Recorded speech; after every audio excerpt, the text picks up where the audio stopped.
Un contraste sobrecogedor. Sermón predicado la noche del domingo 11 de junio de 1886 por Carlos Haddon Spurgeon en el Tabernáculo Metropolitano, New Winton, Londres, y seleccionado para lectura el domingo 12 de julio de 1896. Entonces le escupieron en el rostro. Mateo capítulo 26 y versículo 67. Y vi un gran trono blanco y al que estaba sentado en él, delante del cual huyeron la tierra y el cielo. Guiados por nuestro texto en el Evangelio de Mateo, primero viajemos con el pensamiento al patio del sumo sacerdote Caifás, y allí sumidos en la más profunda tristeza, captemos el significado de esas terribles palabras. Entonces le escupieron en el rostro. Esas palabras contienen un estruendo más profundo y terrible que el que alberga la centella que estalla en lo alto. Hay un terror más vívido en ellas que en el relámpago más enceguecedor. Entonces le escupieron en el rostro. Observen que esos hombres, los sacerdotes y los escribas y los ancianos y sus esbirros, cometieron este acto vergonzoso después de haber oído decir a nuestro Señor: desde ahora veréis al Hijo del Hombre sentado a la diestra del poder de Dios y viniendo en las nubes del cielo. Fue en señal de desdén hacia esa aseveración y de escarnio hacia ese honor que vaticinaba para sí mismo, que, entonces, le escupieron en el rostro, como si no pudieran tolerar más que él, que estaba siendo juzgado por ellos, reclamara ser su juez. Que él, a quien habían conducido cautivo desde el huerto de Getsemaní al filo de la medianoche, hablara de venir en las nubes del cielo. Entonces le escupieron en el rostro.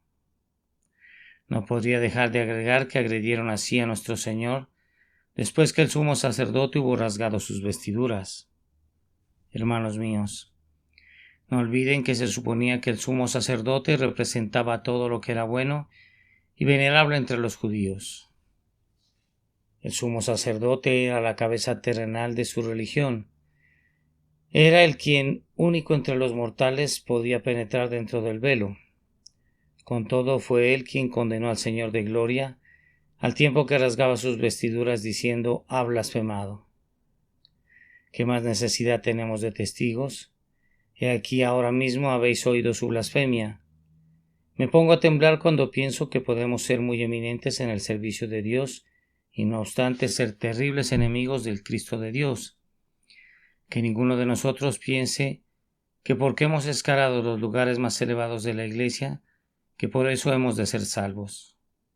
Podemos ser sumos sacerdotes y tener Urim y Tumim, y ponernos el pectoral con todas sus maravillosas piedras místicas y ceñirnos un cinto de obra primorosa, y sin embargo, a pesar de todo ello, podríamos ser cabecillas de quienes resuman desprecio contra Dios y su Cristo. Cuando Caifás hubo pronunciado la palabra de condenación en contra de Cristo, fue entonces que le escupieron en el rostro. Que Dios nos conceda que nunca asumamos algún oficio en la Iglesia de Dios, para luego, ceñidos con la autoridad y la influencia que un tal oficio pudiera depararnos, ser los primeros en arrojar escarnio y desprecio al Cristo de Dios. Sin embargo, no dudo al decir que cuando los hombres miran el sacerdocio terrenal en lugar de mirar a Cristo, el grandioso sumo sacerdote, cuando se les enseña a los hombres a confiar en la misa en vez de confiar en el único sacrificio de Cristo en la cruz por el pecado, es entonces cuando los propios sacerdotes marcan la pauta para escupir en su rostro. Más que en cualquier otra parte, el anticristo mora con toda seguridad en el lugar donde Cristo es deshonrado de esa manera, y nadie le causa un oprobio más horrendo a Cristo que quienes deberían postrarse a sus pies y exponerlo en alto entre los hijos de los hombres, pero que son, sin embargo, quienes lo rechazan y le niegan sus derechos legítimos. Después que hubo proclamado su deidad como rey y juez de todo, entonces le escupieron en el rostro. y después que el hombre que debió haber sido su principal siervo terrenal se convirtió en un architraidor y marcó la pauta para desdeñarlo acusándolo de blasfemar, entonces le escupieron en el rostro. 2 o 3 pensamientos se vienen a mi mente cuando pienso que esos hombres perversos escupieron en efecto en el rostro de Cristo, en ese rostro que es la luz del cielo, el gozo de los ángeles, la bienaventuranza de los santos y el propio fulgor de la gloria del Padre. Este acto de escupir nos muestra primero cuán lejos irá el pecado. Si queremos una prueba de la depravación del corazón del hombre, no les voy a indicar los sitios de prostitución de Sodoma y Gomorra, ni los llevaré a los lugares donde la sangre es derramada en torrentes por seres envilecidos semejante a Herodes y los tipos de su calaña. No, la más clara prueba de que el hombre está totalmente caído y de que el corazón natural está enemistado contra Dios es evidente en el hecho de que escupieron en efecto en el rostro de Cristo, de que en efecto lo acusaron, lo condenaron, lo condujeron como un malhechor y lo colgaron como un criminal para que muriera en la cruz. ¿Por qué? ¿Qué mal había hecho?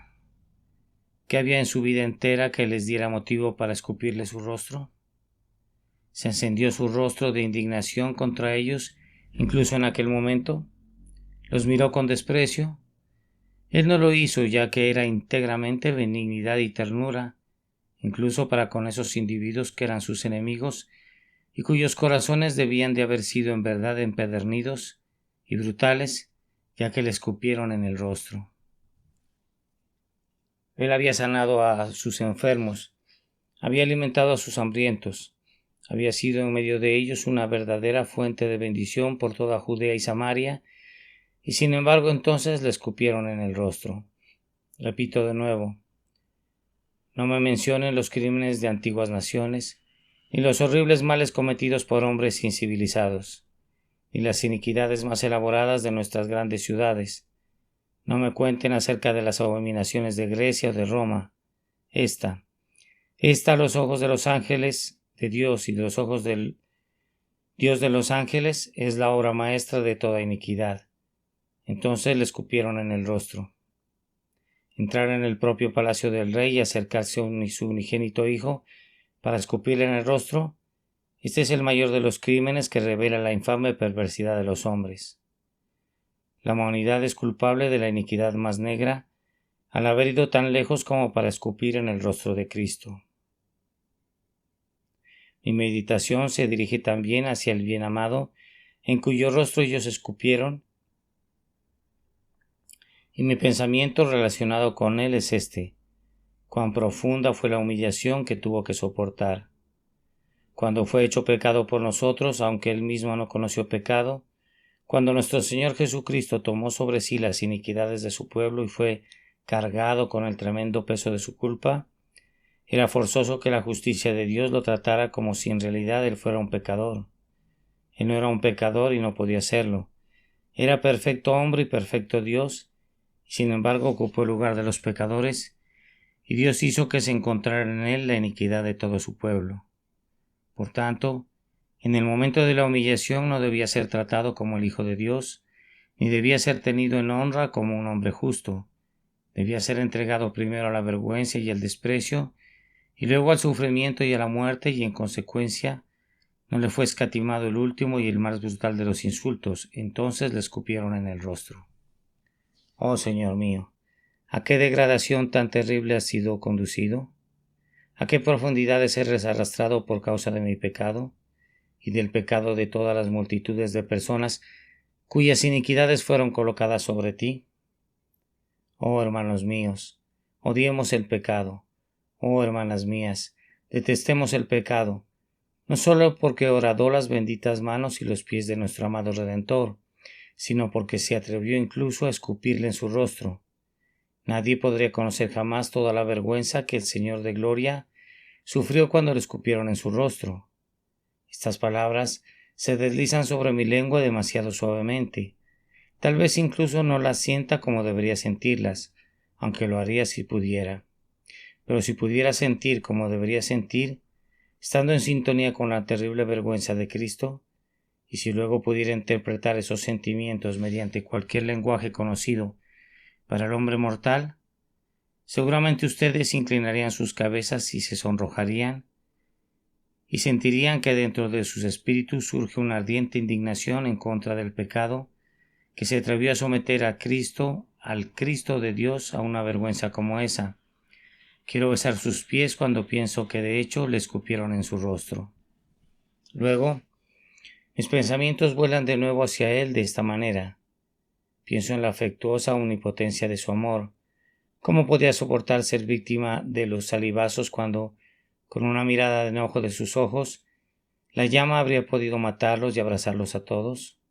Sin embargo, no opuso resistencia incluso cuando le escupieron en su rostro, y ellos no fueron los únicos que le insultaron así, pues posteriormente, cuando fue llevado por los soldados al pretorio de Pilato, ellos también le escupieron llenos de cruel desprecio y de escarnio. Vean cómo sufre el paciente Jesús los insultos más rastreros. Los pecadores han atado las manos omnipotentes y escupen en el rostro de su Creador. ¿Cómo pudo tolerarlo? Amigos, él no habría podido tolerarlo si no hubiera sido omnipotente. Esa misma omnipotencia que le hubiera permitido destruirlos era omnipotencia de amor, así como también omnipotencia de poder.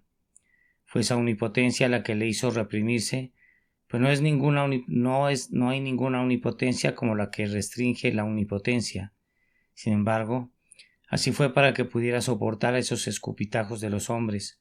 Pero ¿pueden pensar en esta maravillosa condescendencia y sentir que sus corazones arden de amor por él? De tal manera que anhelan rendirle algún acto especial de homenaje, por medio del cual mostrar que gustosamente quisieran recompensarle por esa vergüenza si pudieran. No diré nada más acerca de este punto, pues el vergonzoso acto queda registrado indeleblemente en la Escritura. Entonces le escupieron en el rostro.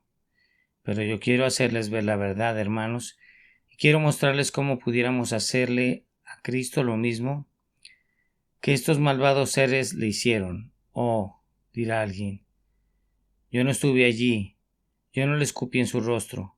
Escucha, tal vez tú sí le has escupido en su rostro, tal vez tú mismo le has escupido en su rostro. Tú recuerdas ese conmovedor himno que cantamos algunas veces. Jesús mío, di, ¿quién es el infeliz que se atrevió a atar tus manos sagradas? ¿Quién se atrevió a golpear de tal manera tu rostro tan manso y amoroso? Jesús mío, ¿de quién son las manos que tejieron esa cruel corona de espinas? ¿Quién fabricó esa dura y pesada cruz que doblega tus hombros? Jesús mío, ¿quién con su vil saliva profanó tu sagrada frente? ¿O de quién son los azotes sin misericordias que provocaron que tu sangre preciosa fluyera?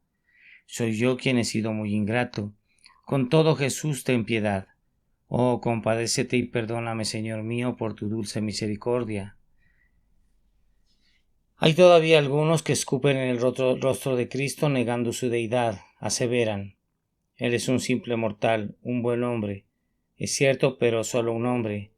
Aunque yo no puedo entender cómo se atreven a decir eso, pues el hombre que reclamara ser Dios sin serlo no podría ser un buen hombre. Jesús de Nazaret sería el más vil de los impostores que jamás hubiera existido, si permitió que los discípulos le adoraran y si dejó tras sí una vida que nos impulsara a adorarle, pero no fuera real y verdaderamente Dios. Por tanto, de todos aquellos que declaran que no es Dios, y hay un grupo grandísimo de esas personas incluso en medio del pueblo nominalmente religioso de nuestros días, hemos de decir tristemente pero verazmente, entonces le escupieron en el rostro. También hacen lo mismo aquellos que vituperan su evangelio. En estos días hay muchas personas que parecieran no poder ser felices a menos que estén despedazando el evangelio. Especialmente el divino misterio del sacrificio sustitutivo de Cristo es el blanco de las flechas de los sabios, y me estoy refiriendo a quienes son sabios según la sabiduría de este mundo. A nosotros nos deleita saber que nuestro Señor Jesucristo sufrió en el lugar y en la sustitución de su pueblo. Él soportó para que no tuviéramos que soportar nunca la justa ira de su Padre. Sin embargo, he leído algunas cosas horribles que han sido escritas en contra de esa bendita doctrina, y conforme las leía solo podía decirme a mí mismo: Entonces le escupieron en el rostro. Si hay algo que excede a todo lo demás en la gloria de Cristo es su sacrificio expiatorio. Y si alguna vez introduces tu dedo en la niña de su ojo y tocas su honor en el punto más delicado posible, es cuando tienes algo que decir en contra de su ofrenda de sí mismo, como sacrificio para Dios, sin mancha y sin contaminación, para quitar las iniquidades de su pueblo. Por consiguiente, juzguen ustedes mismos en este asunto, y si alguna vez han negado la deidad de Cristo o si han atacado alguna vez su sacrificio expiatorio, podría haberse dicho en verdad de ustedes, entonces le escupieron en el rostro. Además, este mal es perpetrado también cuando los hombres prefieren su propia justicia a la justicia de Cristo.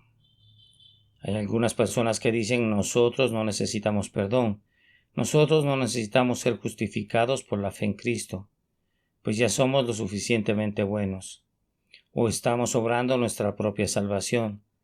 Tenemos el propósito de salvarnos a nosotros mismos. Oh señores, si ustedes pudieran salvarse a ustedes mismos, ¿por qué entonces Jesús se desangró en la cruz? ¿Fue en verdad una superfluidad que el Hijo de Dios muriera en cuerpo humano si hubiese la posibilidad de salvación por los propios méritos de ustedes? Y si prefirieran los méritos de ustedes a los suyos, se debe decir también de ustedes, entonces le escupieron en el rostro. Las justicias suyas son únicamente como trapo de inmundicia, y si prefieren eso al lino limpio y resplandeciente, que es la justicia de los santos, si piensan lavarse en sus lágrimas y desprecian así esa sangre preciosa sin la cual no hay purificación de nuestro pecado, entonces también a ustedes se les aplica nuestro texto. Entonces le escupieron en el rostro, cuando prefieren su propia justicia a la justicia de Cristo. Amigo, con frecuencia te he hablado sobre la parábola del hijo pródigo, pero posiblemente tu caso sea más parecido al del hermano mayor de la parábola. Tú tienes ya tu porción de bienes, que es de tu completa propiedad y la estás guardando. Eres rico y te has enriquecido y no tienes necesidad de nada.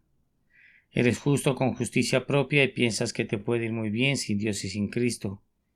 Y sospechas a medias que Dios a duras penas podía prescindir de ti.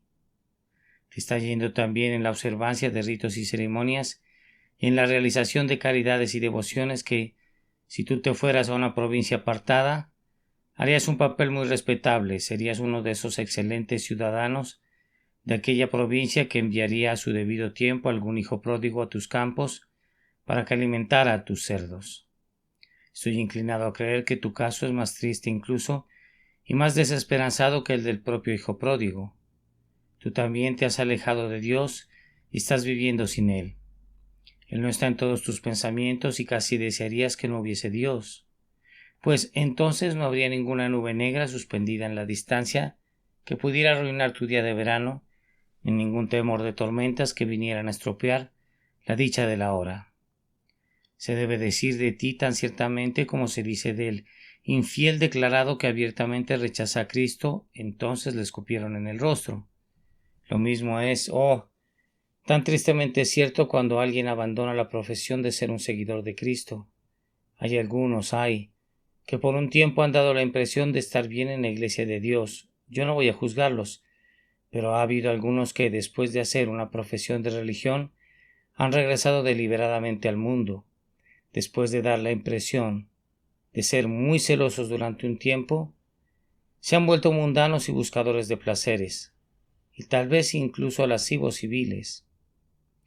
Quebrantan el día de guardar, descuidan la palabra de Dios, abandonan el propiciatorio, y su fin es peor que su principio. Cuando un hombre abandona a Cristo por una ramera, cuando renuncia al cielo por el oro, cuando renuncia a los gozos que profesó haber tenido en Cristo para encontrar el júbilo en la compañía de los impíos, se convierte en otro ejemplo de la verdad de estas palabras. Entonces le escupieron en el rostro. Preferir cualquiera de estas cosas a Cristo es infame, y el mero acto de echar saliva por la boca pareciera ser poco, comparado con este pecado de escupir con el propio corazón y con el alma, y de derramar desdén contra Cristo al preferir algún pecado a Él. Sin embargo, ¿Cuántas personas están escupiendo todavía de esta manera en el rostro de Cristo? Tal vez algunas personas presentes lo estén haciendo ahora, queridos amigos. Si nuestra conciencia nos acusa en alguna medida de este pecado, tenemos que confesarlo de inmediato, humillémonos delante del Señor. Y con la propia boca que le escupió, besemos al Hijo para que no se enoje y perezcamos en el camino, pues se inflama de pronto su ira. Y cuando hayamos confesado el pecado, tenemos que creer que Él es capaz de perdonarnos y que quiere hacerlo. Yo sé que cuando el pecado es sentido conscientemente, se requiere de un gran acto de fe para creer en el esplendor de la divina misericordia, pero, queridos amigos, tienen que creerlo. Háganle al Señor Jesús el gran honor de decirle: Clemente Señor, lávame en tu sangre preciosa, aunque yo en verdad escupí en tu rostro, lávame en esa fuente limpiadora y seré más blanco que la nieve. Y de acuerdo a su fe así les será hecho. Ustedes recibirán incluso el perdón de este grave pecado si lo confiesan y creen que Cristo puede perdonarlo y quieren hacerlo. Y cuando hayan hecho eso, entonces su vida entera ha de ser gastada en tratar de enaltecer y glorificar a aquel a quienes ustedes y otros han difamado y deshonrado. Oh, yo pienso que si yo hubiese negado alguna vez la deidad de Cristo, querría pararme en este púlpito noche y día para revocar lo que dije y para declarar que Él es el Hijo de Dios con poder. Pienso que si yo erigiera cualquier cosa para contraponerla a Él, querría exaltarlo día y noche poniéndolo por encima de todo lo demás, como ciertamente anhelo hacerlo. Vamos, hermanos y hermanas cristianos, hagamos algo inusual en honor de Cristo. Descubramos algo o inventemos algo nuevo, ya sea en compañía de otros o exclusivamente por nosotros mismos, por medio de lo cual podamos glorificar más ampliamente su nombre bendito. Quiero agregar esto: si alguna vez alguien nos despreciara por causa de Cristo, no lo consideremos doloroso, antes bien, hemos de estar dispuestos a soportar el escarnio y el desprecio por él. Hemos de decirnos: entonces le escupieron en el rostro. ¿Qué importa entonces que escupan también en el mío? Si lo hacen, diré: salve oprobio y bienvenida vergüenza, pues me sobrevienen por su amada causa. Mira, ese malvado está a punto de escupir en el rostro de Cristo. Interpón tu mejilla para que puedas detener el escupitajo con tu rostro, para que no caiga sobre él otra vez, pues ya que fue sometido a tan terrible vergüenza, cada uno de los redimidos con su sangre preciosa debería considerar un honor ser partícipe de la vergüenza. Si de cualquier manera pudiéramos resguardarlo de seguir siendo despreciado y desechado entre los hombres. Ya ven, queridos amigos, que no les he predicado, sino que simplemente he hablado muy débilmente y no he hablado del todo sobre este maravilloso texto como hubiera deseado y esperado haber podido hacerlo. Entonces le escupieron en el rostro.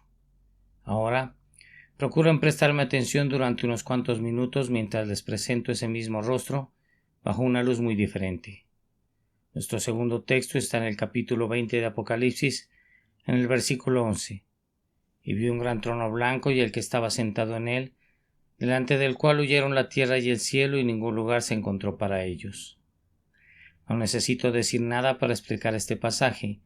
Noten cómo comienza el apóstol: y vi. Oh, desearía tener poder para hacerles ver también ese grandioso espectáculo. Algunas veces, captar vívidamente una verdad, aunque sea por una sola vez, es mucho mejor que oírla expresada simplemente 10,000 veces. Recuerdo la historia de un soldado que fue empleado en relación con actividades de levantamiento de planos en Palestina.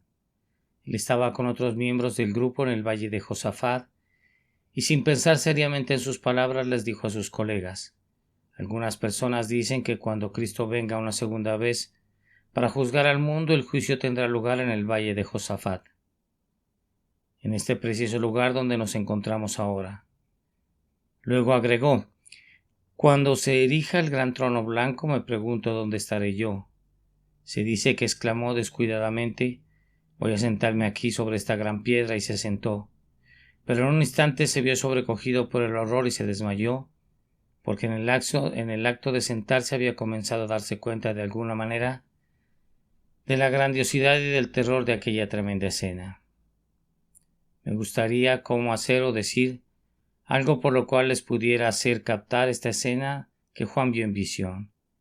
El Señor Jesucristo ascendió al cielo desde la cumbre del olivar en su propio cuerpo, y así vendrá de igual manera tal como fue llevado al cielo. Pero Él vendrá no como el humilde varón de dolores, sino como el juez de todos sentado sobre un gran trono blanco, y Juan dice, y yo lo vi, tal como cantamos hace unos cuantos minutos. El Señor vendrá, pero no será el mismo que una vez vino en humildad, un cordero silente frente a sus enemigos, un hombre fatigado y lleno de dolores. El Señor vendrá, una forma terrible con un arco iris por corona y vestiduras de tormenta, sobre alas de querube y de viento, juez designado de toda la humanidad. Queridos amigos, yo desearía que incluso en sus sueños pudieran ver esta visión, pues aunque no tengo ninguna confianza en los sueños por lo que son, sin embargo cualquier comprensión de esta grandiosa verdad será mejor que su mera audición. Y vi, dijo Juan, un gran trono blanco. Vio un trono, pues Cristo reina ahora y es Rey de reyes y Señor de señores. Y cuando venga de nuevo vendrá en el poder de la soberanía universal como el juez designado de toda la humanidad. Vendrá en un trono. Se dice que ese trono es blanco. ¿Qué otro trono podría ser descrito así? Los tronos de los meros mortales están a menudo manchados de injusticia o teñidos con la sangre de crueles guerras, pero el trono de Cristo es blanco porque Él imparte juicio y justicia y su nombre es verdad. Será también un gran trono blanco, un trono tan grande que todos los tronos de reyes y príncipes anteriores serán como nada en comparación con Él. Los tronos de Asiria y Babilonia y Persia y Grecia y Roma, todos parecerán únicamente como diminutas gotas de rocío que se disipan en un momento. Pero este gran trono blanco será el asiento reconocido del Rey de Reyes y de la soberanía de todas las soberanías, y vi un gran trono blanco. Juan no solo vio el gran trono blanco, sino también al que estaba sentado en él. Qué visión tan poderosa era esa. Juan vio a aquel cuyos ojos son como llama de fuego y sus pies semejantes al bronce bruñido. Juan vio a aquel cuya majestad divina brillará resplandeciente incluso a través de las huellas de los clavos que todavía tendrá cuando esté sentado en el gran trono blanco. Qué espectáculo era para Juan, que había apoyado su cabeza sobre el pecho de Cristo, contemplar a ese mismo Señor a quien había visto morir en la cruz, sentado ahora en el trono del juicio universal, y vio un gran trono blanco.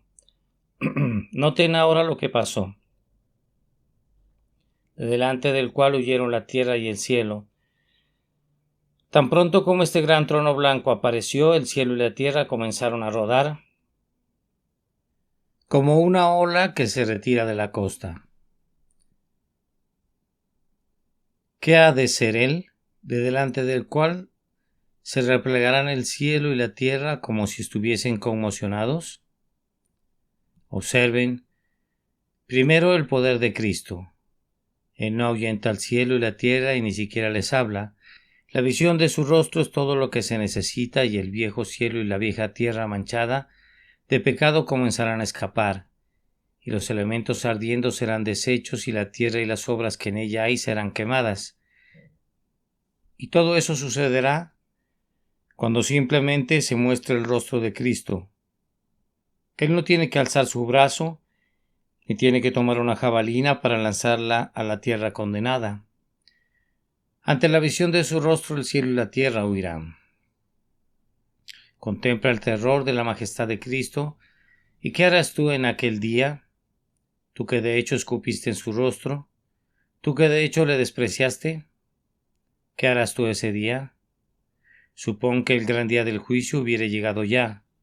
Supón que el gran trono blanco estuviera precisamente por allá, y que cuando este servicio hubiere concluido, debes comparecer con todos los muertos ya resucitados ante tu juez. Uno tendría que decir, yo lo he rechazado. ¿Cómo me puedo atrever a mirar su rostro? Otro clamaría, él me atrajo una vez, yo sentí el jalón de su amor. los estirones de su espíritu, pero yo me resistí y no quise ceder. ¿Cómo puedo ir a su encuentro ahora? ¿Puedo mirarlo a la cara? Otro tendría que decir, tuve que esforzarme mucho para escapar del asidero de su mano. De misericordia, reprimí a la conciencia y regresé al mundo. Todos ustedes tendrán que mirar ese rostro, y ese rostro los mirará a todos ustedes. Uno tendrá que decir, yo renuncié a Cristo por el mundo, renuncié a Él por el teatro. Otro tendrá que decir, yo renuncié a Él por el salón de baile. Yo renuncié a Él por el amor de las mujeres, dirá otro. Yo renuncié a Él para poder seguir con mi negocio, con el que no habría podido continuar si hubiera sido un verdadero cristiano. Renuncié a Cristo a cambio de lo que pudiera conseguir. Ustedes tendrán que decir todo eso y tendrán que hacerlo pronto. Tan ciertamente como me ven ahora sobre esta plataforma, verán entonces al Rey en el gran trono, a ese Rey que fue despreciado y desechado entre los hombres. Oh, señores, yo quisiera que ustedes pensaran en todo esto. Mi preocupación no es ni la centésima parte de lo que debería ser la de ustedes. Yo no tengo miedo de ver el rostro de Cristo, pues Él me ha mirado con amor y ha borrado todo mi pecado, y yo lo amo, y anhelo estar con Él por los siglos de los siglos.